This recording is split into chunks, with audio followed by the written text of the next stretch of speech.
Hello friends, இன்றைக்கி ஒரு குட்டி நைட் vlog தான் பார்க்க போகிறோம். நேற்று ஃபுல்லாக இந்த சைக்ளோனால் கரண்ட் கட் ஆகிடுச்சு. இன்றைக்கி ஆஃப்டர்நூன் தான் வந்துச்சு. அதனால் ஃப்ரிட்ஜில் கொஞ்சம் ஸ்மெல் வர ஆரம்பிச்சிருச்சு. அதனால் ஃப்ரிட்ஜு ஃபுல்லாக எல்லா திங்ஸையும் எடுத்து க்ளீன் பண்ணி அந்த பிளேட்ஸ் எல்லாம் கழுவி போடுறதுக்கே 2 hours ஆகிடுச்சு. இப்போ நைட்டுக்கு டின்னர் ரெடி பண்ணணும். அதுக்கு கொஞ்சம் தேங்காய் சட்னி அரைச்சி தோசை ஊற்றிக்கலான்னு முடிவு பண்ணிட்டேன். அதான் இப்போ ப்ரிப்பேர் பண்ணிகிட்ருக்கேன்.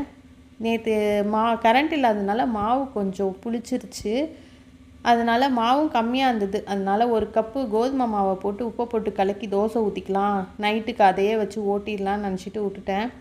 இப்போ அதை மட்டும் சாப்பிட்டுட்டு படுத்துட வேண்டியதான். இன்றைக்கி அந்த ஃப்ரிட்ஜு க்ளீன் பண்ணுறதுல ரொம்ப நேரம் டைம் எடுத்துக்கிச்சு. அதில் ரொம்பவே டயர்டாயிடுச்சு ஆக்சுவலாக. அதனால இன்றைக்கி இருக்கிறத வச்சு ஓட்டிடலான்னு சொல்லிட்டு தான் இந்த மாவையே வச்சு கலக்கி ஊற்றிடலாம் அப்படின்னு முடிவு பண்ணிட்டேன். மாவு இன்றைக்கி அரைக்க முடியல. ஸோ இது பண்ணியாச்சு. ஆக்சுவலாக நார்மல் தோசையை விட இந்த மாவை